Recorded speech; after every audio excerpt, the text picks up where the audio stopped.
tobacco, the indigo. Who do you think gonna raise the kids? Who do you think gonna clean the house? So stupid Abe had to think about it, and guess what they came up with? They came up with a whole set of laws called the slave codes. And you know what they were? They were a set of laws to reinstitute slavery. Let me tell you what they were. There was the vagrancy law. A vagrant was any person who wasn't fully employed and didn't have a place of residence. You know who that was? The former slaves who just found out they were free. As soon as they stepped up the plantation, you're breaking the law, they locked you up. Wow. And as soon as they started that process, then they created what's called the convict lease program. You know what the convict lease program was? The convict lease program was a program that said once you were arrested and incarcerated, you could be leased back to the plantation. Sometime before your bed even got cold. Then they said, oh, yeah, you want to vote? Sure, we got the literacy law. You know what that law was? The literacy law said that you could vote, but you had to first read this statement. If you read the statement, you were arrested. Why? Because the only way you could read it, if you know how to read it, was against the law. And so they had the legal system set up and designed to reinstitute chattel slavery. Now we got to fast forward.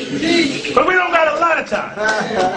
But what I will tell you, even today, they got this drug-free zone. Let me tell you why the drug-free zone is a joke. Drug-free zone said if you get caught with drugs, either in your possession, sale, or distribution in a drug-free zone, which is 500 feet from a school, that you are required to get the maximum penalty. Well, guess what? Anywhere you go, it's 500 or 1,000 feet from a school, which means we automatically going to get the maximum. That's when they come up with the mandatory minimums, which say, well then, if in fact you get arrested with a certain amount of drugs, I got to give you 15 to life. You know why? Because the prison industrial complex is a business, and we are a commodity. We were brought here as a commodity. As soon as they figured out that they could no longer use us in the way they use us, they had to figure out a new way to use us. And when this way runs out, they'll come out with another way to use us. Until we wake up, until we raise our consciousness, until we recognize that I want you to kill each other. I want you to call your sister by the B name. I want you to call each other niggas. I want y'all to rob and steal each other. You know why? Because I make money all the way to the bank. My daughter's the stenographer. My uncle is the judge.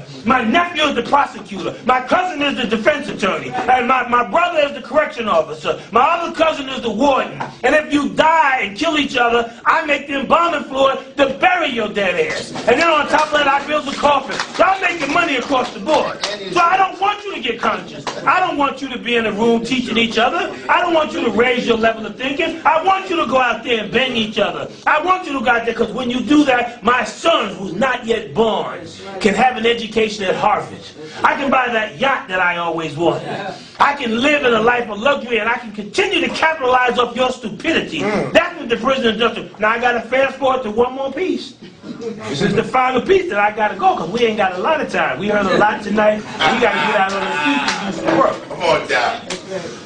Tell you, I did a lot of time in prison, so I had a lot of time to think about this. And you know, when I go articulate this stuff in Congress, and you know, you see the guys standing on the end, they get ready to come get me. You know, every time I go and speak at one of those sessions where you got to be real formal, you know. You don't know, I know how to get formal too, you know. I can take in consideration the mitigating circumstances. I can do that too, right?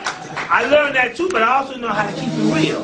And I'll tell you this, the system right now is looking for a new way because, you know, the numbers are starting to go down. Yeah. See, we killing each other too fast, and so we're not filling the prison cells. See, they need us to slow down the killing a little bit so we can fill themselves because prisons are built upstate. And when they build prisons upstate, that means it creates jobs for upstate economies. See, prisons became the new upstate economy. When manufacturers started leaving America because they were trying to escape unionization, they had to come up with a new way to sustain their economy. So they built prisons. Them white folks up there that was carrying signs about we want prison, they was doing that because they meant we want jobs. We need your babies locked up so they can fill themselves in order for us to have jobs for now and throughout eternity. And what the reality is that if I can't make money on you in the front, I'm going to make money on you in the back. And if I can't make money in the back, I'm going to make money off you in the front. And the only way I can do that is to keep you in a state of darkness.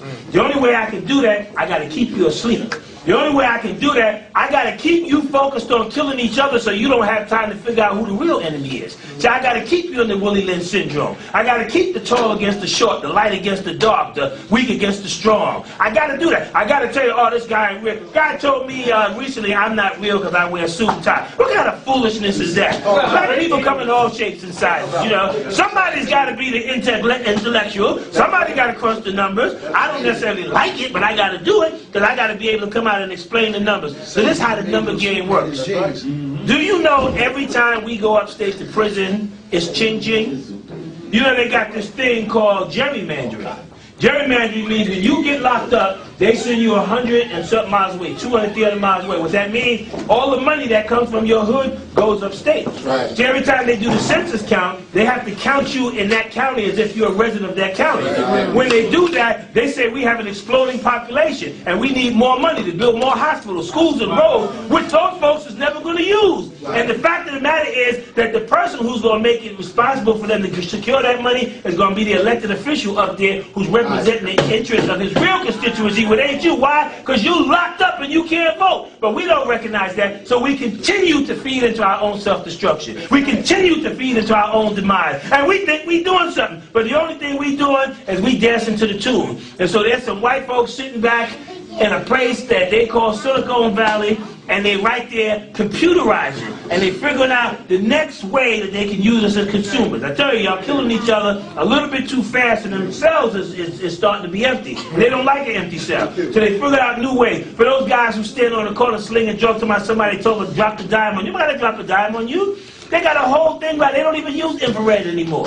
They got a whole new kind of science now where they can take a millimeter of light and amplify it 1,000,000 times. They can see you from 20 blocks away through cinder block walls. They got satellite right now. Any one of y'all can go home on your computer, put on Google Earth, put your address in, and it'll come right down on your front door. Right now, you can do it tonight. They got technology now with DNA, deoxyribonucleic acid, but we just call it DNA for short. Fact of the matter is that when folks is doing a crime, they ain't thinking straight. So they're going to touch something, they're going to sweat, they're going to spit, they're going to urinate, and you're going to leave some evidence. Do you know DNA is 99.9% accurate? That's right. You know all they need is a little piece of hair. Anything off you and they can bring it right to you. That's the reason why they want all our kids fingerprinted. Because once I get you in the database, I got you. You see, and since we all look alike anyway, it don't make a difference which one of us they snatch up. As long as I get one of y'all. Let me close by saying this. Because we can go on and on. We can go on and on. What we did, what we doing in the city, I created an institution, and I'm looking for folks as soon as they come out of prison. You know why? Because I got a lot of stuff in my head I got to get out. Yes, sir. Everybody on my staff was former blood, former Crip, did time in prison with a stick-up kid. You don't know nobody that love more money than me. I love money, drugs, clothes, jewelry. Used to, don't love it no more. I love the good life, but I found a different way to do it now. I can sell books now. People pay me to run my mouth, and I like to do that. So I found a way to take my skills and legitimize it. Just like they trying to find a way to legitimize slavery, we got to do the same thing. Them same skills you're using on the street, banging and doing what you're doing, those are transferable skills. You know more than any corporate CEO. We know all about accounting and marketing and distribution and packaging. Don't nobody know it better than us. We create all the fashion. We trailblazers. We ain't got to be following nobody. But we first got to wake up because we still sleep. I'll tell you that the fact that we're still here now is a testimony to our greatness. We done came through every ism you can think of. Every form of racism, every form of sexism, every discrimination, every annihilation, every form of genocide. We been pushed out, locked out, shut up. They did everything they could do and we still here. That should tell you something. So I'll end in the words of Brother El-Hajj Malik, otherwise known as Malcolm X, who said that we as a people have done so much for so long with so little that we're now qualified to do anything with nothing. So always shoot for the moon, because even if you miss, you'll still be amongst the stars. Thank you.